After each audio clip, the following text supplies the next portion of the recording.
Hi, hello mga idol, kumusta kayong lahat? May natutunan na naman ako nga mga idol nga i-share ko sa inyo. Kapag mataas yung blood pressure nyo mga idol, wala namang masama pag i-try natin ito mga idol. 3 beses sa isang araw nyo gawin mga idol. Umaga, tanghali at saka hapon mga idol. Kapag mataas yung blood pressure nyo mga idol.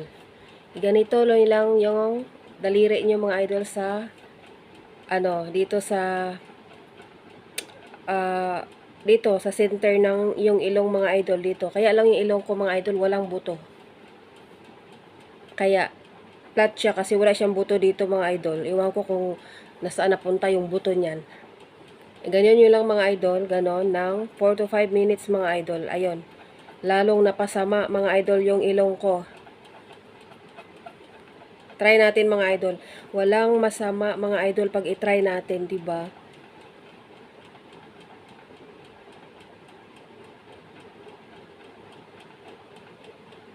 Ayan mga idol. Umaga, tanghali at saka hapon mga idol nga gawin nyo. 4 to 5 minutes mga idol nga gawin nyo. Ayan, salamat mga idol.